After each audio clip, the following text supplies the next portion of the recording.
কি ব্যাপার অয়নদা? হাতে মাথায় চোট লাগলো কি করে গো? আর কি করে? 15ই আগস্ট মাঠে ফুটবল খেলতে গিয়ে। আসলে দেখ না, সেই ছোট থেকে অভ্যাস তো।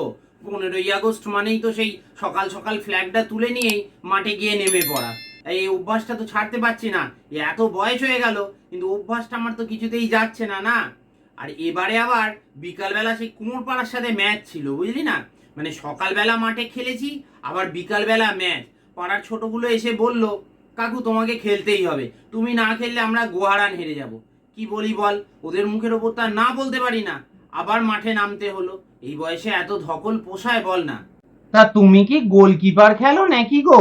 আরে না না, আমি গোলকিপার কেন খেলবো?